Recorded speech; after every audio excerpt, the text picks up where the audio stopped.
Um, those are parties, and I was one of the kids that was one of the party favors. And a party favors means that you're set on top of a table and you're used as a toy for anybody who comes across the table or who wants to party at a certain time of night when the music stops and then the DJ starts flashing all these lights and they In this industry, what you must understand is when you do sell your soul, you are allowed to live forever. And these people that are called youngins, rookies, new booties, I would no idea that these people still live. Ron Jeremy, Denzel Washington, Beyonce Knowles, Ellen DeGeneres, Whoopi Goldberg, Lady Gaga, Chrissy Teigen, John Legend, Joan Rivers, Rob Saget. Do you want me to keep going? I mean, yo, Diddy, you gave me the ooshkash gooshmash. You gave me the muaf, the smooshmash. What? Diddy. Did Orlando Brown and Ally Carter just come forward claiming they were exploited by predators, and yes, I mean creepy old men, at Hollywood parties? If you haven't been living under a rock, you've heard the whispers about the wild parties in Hollywood, especially after Diddy's freak-offs got exposed. But hold up, animals and alleged witch rituals? That's a whole other level of chaos. Orlando and Ally aren't just saying they saw it, they claim they were victims of it. Grab a seat, because this story is about to get messy. If you've been following the Diddy saga, you already know Orlando and Ally Carter are some of the most mistreated, misunderstood people online right now. And what's the common thread? Industry wild parties. Not just any parties. These allegedly involved them when they were under 18, and they say it's left lasting scars. Orlando was once Hollywood's rising star, predicted to be the next big thing back in the 2000s, but everything unraveled when That's So Raven ended. That same year, his life went sideways. He got arrested for possession in Houston, kicking off a long string of legal troubles. By 2011, he was arrested again, spending 27 days behind bars for failing to show proof of completing a 180-day court-ordered alcohol program. Then, disturbing audio leaked of him threatening a woman and her family. If anyone still doubted he was spiraling, that confirmed it. He tried rehab in 2016, but his addiction pulled him back, and by 2018, he was arrested again for narcotics possession. Most people assumed it was just substance abuse, but that's only part of the picture. It gets darker. In that same interview, Orlando allegedly put Diddy on the blast for forcing him into intimate acts right after That's So Raven rapped. This isn't just Hollywood gossip. This is a deep dive into how early exploitation can spiral into a lifetime of trauma. Buckle up, because we're only scratching the surface here. Will make you buckle, bro. They make you buckle, bro. You know what I'm saying? Like, nah, cause man, people done lost their families, bro. People done lost their kids and shit. People. Oh, Diddy, you gave me the ooshkash gooshmash. You gave me the ooshkash muaf, the smooshmash. Diddy.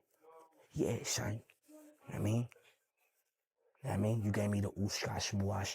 I love it, yo. I love it. You gave me the ooshkash muash.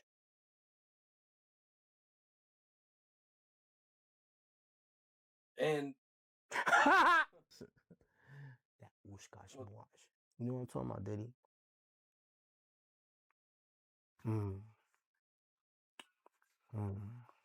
Diddy.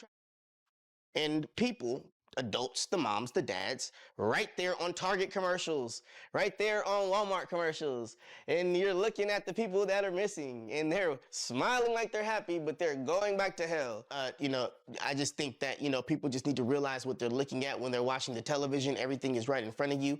The revolution was televised, and don't nobody get it. Now you'd think after dropping all those bombs, he'd take a step back from speaking on Diddy, but nah. He's back, stirring the pot again, claiming he slept with Usher, Diddy, Drake, Bo, and Busta. Yeah, you heard that right. The internet ain't ready for this one. Smashed him when it was a girl? I didn't smash anything. So how you know we that? made love. We made love. That's Who why- you made love with? Diddy, Bow Wow, Busta Rhymes. You just told me you see Busta in the airport too. That motherfucker tried to act like he didn't know you. You smashed Drake? No, I never smashed. Oh, you made love to Drake. And Cat Williams. What's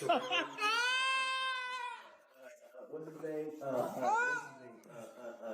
Bro, you smashing a lot of people. What's that name? Terrence Howard. Terrence Howard. Terrence Howard. Usher. Usher's a gusher. And why you not naming no? I'm telling you, bro, it's my dad's friends. My dad sicked his baddest friends on me. Who's your dad? Lucifer. But I said, it's not just Orlando with a nightmare story. Allie is another traumatized soul, and she's been speaking out about her experiences for years now. She claims that at just 15 years old, she was taken away and locked in a secret bunker, where others were subjected to ritualistic abuse. According to her, people were restrained in heavy metal chains while disturbing ceremonies, tied to what she describes as Illuminati activities, were carried out. Now, whether you believe every detail or not, the overlap between her story and Orlando's is chilling. Powerful figures, Hollywood parties, abuse at a young age, and lives that spiraled afterward. And that's the uncomfortable truth. It makes you wonder how many of these stories were dismissed simply because the victims were already traumatized. Take pride in sticking bars of children. I don't think people are going to be able to stomach the fact that people tie 2, 3, 4, 5-year-old children to horse stables and have horses and dogs with them, and then they get off on that.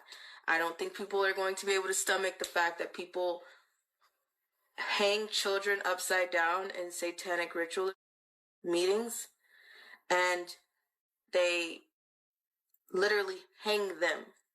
Literally, by metal prongs, they hang them to get dripping out of them, and people go up under and like you're under a rainfall.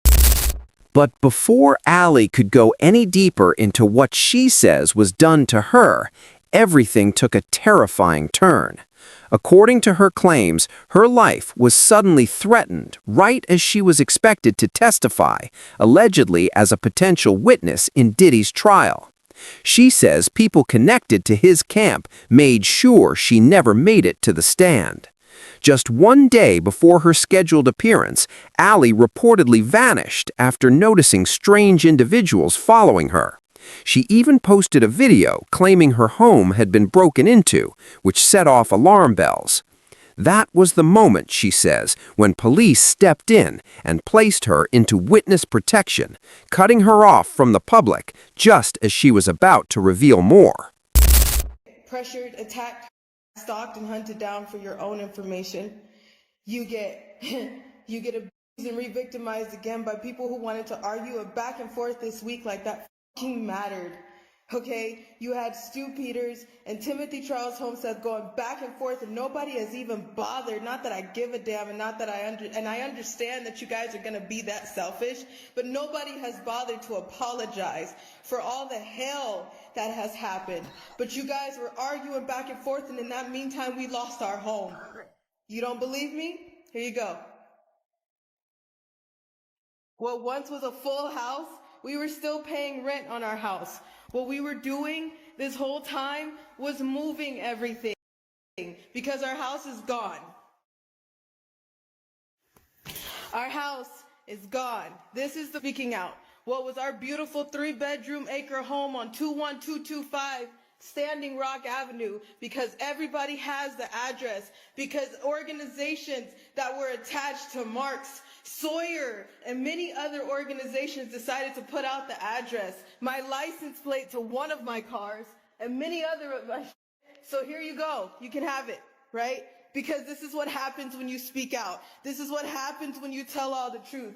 This is what happens when you decided to stand up for the children, and when you understand that survivors don't just get to do a seminar, and when you understand that survivors don't just get to just be and show up somewhere and talk and monetize everything that they're saying. When you realize that that's bullshit, then you will understand. Look at the tactics and pay attention.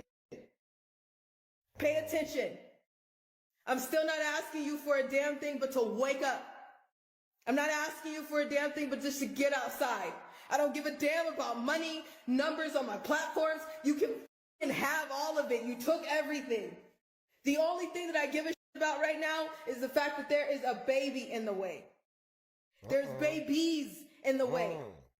There are people that I love that I can't get out of the way. What am I supposed to do when the people in the authority that you're supposed to go to, you can't go to them? Now here's the part that really hurt her. Allie says she wasn't even shocked that the feds didn't take her claim seriously.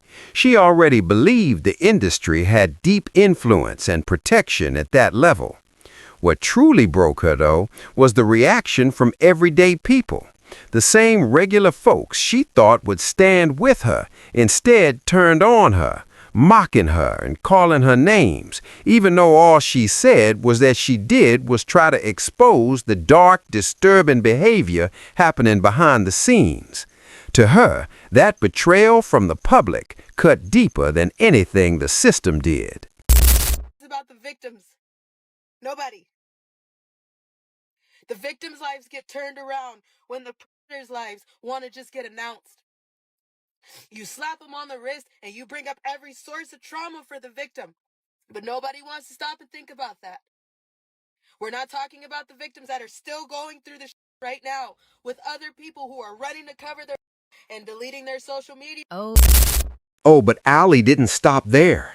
She says she took matters into her own hands by filing an affidavit in which she laid out what she described as deeply disturbing experiences she went through. In that document, she named several high-profile figures such as Birdman, Denzel Washington, and Young Jock as alleged accomplices, claiming they were connected to the environment where the abuse occurred. Allie described a setting where people were allegedly treated as objects, selected and discarded without consent, and exposed to extreme and degrading situations. She said the events were organized in a way that normalized exploitation and stripped victims of their humanity. Allie also stated that she did not include everything she experienced in the affidavit, suggesting there was even more she couldn't bring herself to share. To support her claims, she attached a photo she says was taken during the time she was being held, in which she appeared visibly distressed and restrained, reinforcing her claim that she was there against her will. According to Allie, when prosecutors became aware that her testimony would not only focus on Diddy, but could also implicate other powerful figures and expose broader abuse involving minors, she was ultimately prevented from testifying. She believes this decision was made because authorities wanted to keep the case narrowly focused, fearing that her full account would open a much larger investigation into powerful people beyond their primary target. And I don't know if they even got through all of those witnesses, but Maureen Comey is the prosecutor of this case, on this case in New York City. And she never asked about the children. And, you know, there's so many people who wanted me to be a witness on this trial, and I want to explain jurisdiction. Now, as usual, people had their own reactions. One person wrote, "This country needs a serious reset. The justice system doesn't even mention the children, because they're in on it all. Save our children, please, Lord." Another comment read, "You can tell Orlando was abused by Diddy. That laughter is really pain. I feel bad for him." Many are shocked and disturbed by what they've heard. But now the question turns to you. What do you think about Allie Carter and Orlando Brown's trauma stories? Do you believe they can truly heal from these experiences? Share your thoughts in the comments section below. And don't forget to click here to watch another video that dives even deeper into this messy situation.